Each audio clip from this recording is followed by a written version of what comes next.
30 years in healthcare taught me one truth that I cannot stop talking about. Power must be responsible enough to protect the people with less of it. No, not just the elderly, not just the disabled, anyone who is sick, scared, confused, grieving, dependent, or simply in a system that holds more power than they do. That is vulnerability. And the way power is used in those moments determines everything about the quality of care or leadership a person receives. I have watched a woman die in pain because a system everyone called excellent had a gap nobody was tracking. I drove to her myself and put in the port because nobody else was coming. I have watched clinics turn patients away because they were too complicated or on medications they perceived as too much a risk to them as a clinic. I've watched families be left without support in their most desperate hours. I have watched what I perceived to be a regulatory authority make decisions that abandon hundreds of vulnerable patients, and I have felt a fury so deep it has never cooled down. This is episode 100 of Roots of Change, and today I'm telling you the whole story. Where this work came from, what I witnessed, and what made me furious enough to walk away from the system entirely and come back now with something to say. And why I believe that listen is not a soft skill. It is the only thing that will transform healthcare from the inside out. If you have ever felt unheard inside a system that was supposed to protect you, this episode is for you. If you are a leader who wants to understand what patient-centered care actually requires, this episode is for you. And if you have ever witnessed power being used against the very people it was meant to serve and felt a fury that you didn't know what to do with, this episode is absolutely for you. So stay with me. Hi, I'm Diane. I spent 25 years as a nurse and nurse practitioner before I became a healthcare leadership architect and patient-centered leader. This is the Roots of Change podcast, where we explore the invisible patterns that shape everything visible in our lives, our leadership, our relationships, and our systems. The doctrine underneath all of it is simple. Power must protect vulnerability, and the work is about helping leaders, individuals, and systems find the courage to tell the truth about what has really been running underneath the surface. Because what we can see clearly and what we're finally willing to name or describe is what we are able to change. And that is the work we do here together. So I want to take you back to the very beginning. My first position as nurse practitioner was unlike anything I have experienced before or since. The leadership at that clinic believed in something real. They believed that the community deserved care that actually met people where they were, that patients were not problems to be managed, but human beings with stories, with barriers, with lives that shaped their health in ways that no chart could ever capture. And because the leadership believed that, we were able to do things that actually mattered. We built relationships with patients who had been turned away everywhere else. We met patients in their homes, in their communities, in the spaces where their real lives happened. We coordinated care across systems that rarely talked to each other, and we advocated fiercely for people that had nobody else in their corner. It worked. Yeah, it wasn't perfect, but genuinely people were being heard. They were being seen, and they were receiving care that actually fit their lives. And I remember thinking, this is it. I felt so blessed because this is what healthcare is supposed to feel like. And then the leadership changed, and almost everything we had built fell apart. Not because the staff changed, not because the patients changed, and not because the community all of a sudden needed something different. The leadership changed. And with that, the entire culture of how that clinic operated completely shifted underneath us. And I spent the next decade trying to find that again. Role after role, organization after organization, I kept looking for the same thing I had experienced in that first job. Care that was genuinely centered around the patient. Leadership that actually believed in what it said it believed in. What I found instead was a pattern that repeated itself so consistently it eventually stopped surprising me. In some of the roles, leadership was passive. Nobody made the hard decisions. Nobody had hard conversations. Problems were acknowledged in the meetings and then left exactly where they were. The team drifted without direction while patients fell through gaps that everyone could see, and yet nobody was willing to close. In other roles I had, the leadership was controlling, worried about numbers over people, see more patients, move them faster, hit the measures, justify the budget, and the humanity of care got quietly squeezed out by the pressure to perform on paper. In other roles, there was ethical issues I could not ignore, behaviors that had no place in a system built to protect people, decisions that protected the organization instead of the patient. And in all of them, underneath every different version of the problem, I kept finding the same root. The leadership was not patient-centered. And when leadership is not patient-centered, the care cannot be patient-centered. The cascade only runs in one direction. Think about a river that starts in the mountains. Whatever goes into the water at the top of that mountain travels downstream to every person drinking it from below. You cannot have a contaminated source and clean water at the tap because the source upstream determines everything downstream. Leadership is the source.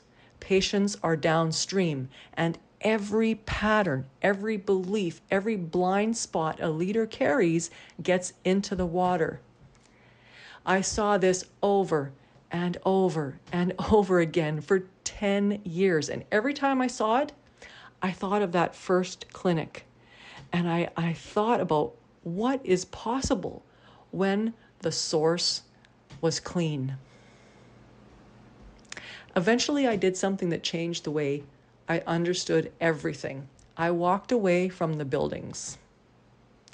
I started NP on Wheels, a mobile clinic that went to patients instead of waiting for them to come to us.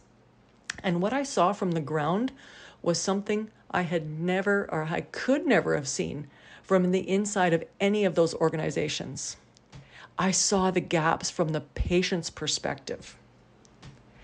Clinics turning patients away because they were too complex, too risky, on the wrong medications, or simply just too hard. Not documented anywhere, not part of any report, just a quiet, systemic abandonment of the people who needed care the most. Home care programs leaving significant gaps in the support families desperately needed. And I'm not talking about the occasional gap. I'm talking about the gaps that I saw on a regular basis.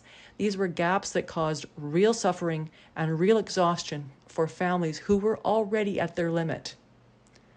And the palliative care program, the one that had a wonderful reputation, the one that everyone talked about with such pride, I was the one getting the phone calls when the staff didn't show up, when issues weren't being dealt with, when a patient was dying. She didn't have her morphine port installed. And I will never forget one of those calls. A woman was dying. She was in pain, significant pain, the kind that makes every single person in her environment feel helpless and absolutely terrified. And her morphine port was not in, and nobody was coming. I put the pedal to the metal and I drove straight to her home. I walked in, I assessed her, I put in the port, started the morphine, and I stayed with her until her pain was managed and her family could finally breathe again. That woman deserved to die with dignity. Her family deserved to witness her passing with peace instead of panic. And the system that everyone called excellent had left a gap in that woman's final hours that nobody tracked, nobody had planned for, and nobody had been accountable for. I drove home that night and I sat with something I had been carrying for a long time. The gap between what the system said it was and what I was actually watching it do to real people in real moments. Just wow. I was the one filling those gaps because I was the one close enough to the ground to see them, to hear them, and to feel them. And then something happened that took every frustration I had ever carried it and turned it into something I have never been able to put down. Without going into specific detail, I found myself witnessing what I perceived to be an extreme misuse of power by a regulatory authority that held authority over something that mattered enormously to patients. And what I perceived happened as a result was that hundreds of patients got abandoned. This was not inconvenienced. This wasn't that there was some kind of delay. They were completely abandoned. Patients who were vulnerable, who were counting on a system to protect them, who now had nowhere else to go, were left without care and support that they needed because of what I perceived as a decision made by a regulatory authority that was not listening to the people that were closest to the situation or to the pain. I had felt frustration before. I've felt disappointment. I have felt the quiet grief of watching a system fail the people it was built to serve over and over and over. But this was different. This made me furious. The kind of fury that does not cool down. The kind that sits in your chest and becomes harder and more permanent than anger. The kind that lights a fire that will never go out. And I'm not telling you this to attack anyone. I'm telling you this because that fury became the fuel. It became the frank awareness and the truth underneath everything that I now stand for.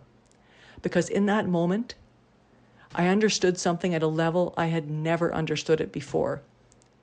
Power cannot be misused. It must be responsible enough to protect vulnerability. And when it isn't, real people pay a real price.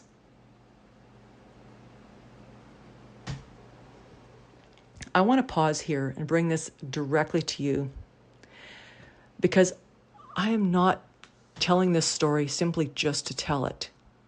I'm telling you this because what I witnessed across 30 years, from that first extraordinary clinic to the woman dying without her morphine port, to the hundreds of patients I perceived to have been abandoned by a misuse of power, it all points to the same truth. The quality of care any patient receives is not something you can separate from the quality of leadership above the team delivering it. When the leadership is conscious, patient-centered, and willing to examine its own patterns, the team feels safe. And when the team feels safe, communication flows. And when communication flows, then we know problems get caught early. And when there's problems get caught early, of course, then we know patients are protected. And when any link in that chain breaks, the patient is the one who pays the price. Think of a chain holding something precious. It does not matter how strong most of the links are. The weakest link determines what that chain can hold. And in healthcare, the weakest link is pretty much almost always not a policy, not a process, and not a resource issue. It is a leader who is never looked honestly at him or herself. And that's what I kept finding, role after role. Not bad people, leaders who had never been given the tools, the invitation, or the permission to examine the patterns running underneath their decisions, their behavior, attitudes. So let me tell you what I eventually understood sitting with all of this. I did not leave the healthcare system because I gave up on it. I left because I had spent a decade looking for what I found in that very first clinic, and I could not find it, and I finally understood why. You cannot find patient-centered care in a system whose leaders have not done the inner work of becoming patient-centered themselves. You cannot grow clean water downstream from a contaminated source, and you cannot change the source from inside the current. So I went to find the root. That was my mission. I trained as a transformational coach, a certified hypnotist, and a human design consultant, not to reinvent myself, but to understand at the deepest level I could reach how the patterns we carry become the cultures we create.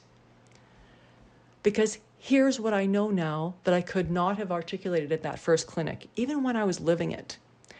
The leaders we become reflect the lives that we have lived. And the organizations we create reflect the leaders we become. And the care patients receive reflects the organizations we build. That chain runs in one direction, and it begins with the leader's inner life.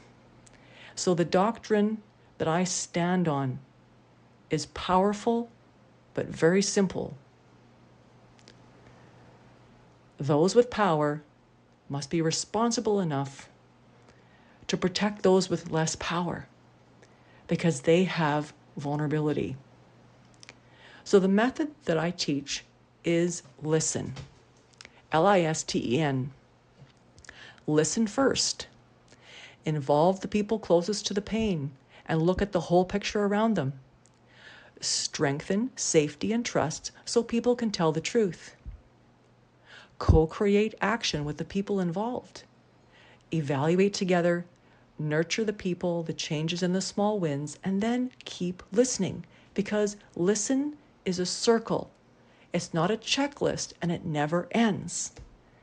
And the movement that I'm building is this: helping healthcare leaders and systems stop ignoring the vulnerable voices closest to the truth. Because I've seen what happens when those voices go unheard. I've seen patients dismissed. I've seen staff go quiet. I've seen families left confused. And I've seen systems protect themselves instead of protecting the people that they were built to serve. And the fire that was lit in me the day that I perceived hundreds of patients were being abandoned by the misuse of power, oh, that fire has never gone out, and it will never go out. And it is the reason I'm still here. I'm still talking, still building, and still calling this out at episode 100. If you've stayed with me through this whole story today, I want you to know something. You are exactly the person this work is for. Whether you are a leader who recognizes something in what I've described and wants to look more honestly at the patterns running underneath your own leadership, whether you are a clinician who's felt that gap between the care you want to give and the system you are inside, whether you are a patient or a family member who's lived on the receiving end of a system that was not listening, or whether you are someone who's carried an anger or a fury of your own for a long time and needed to hear that somebody else felt it too, you are in the right place. My book, Rooted to Rise, The Rise of the Patient-Centered Leader, is this work in written form. It walks through the patterns, where they come from, what they cost, and what becomes possible when a leader finally decides to look honestly at herself. The leaders we become reflect the lives we have lived. The organizations we create reflect the leaders we become. Be sure to go to the site and secure your copy. The book is open for pre-sale now, dianegoodmanson.com/RTRbook. And if this episode moved something in you today and you want to understand your own patterns more clearly, an identity and life purpose consult is where we can start that one-on-one conversation together. 45 minutes, one honest look, and you will get the language for things you've been living with without being able to fully describe. I will put the links for you in the description box or the show notes below, wherever you are listening or watching. This is episode 100 of Roots of Change. There are hundreds more to come, and I thank you for being here with me, and I will see you on the next episode.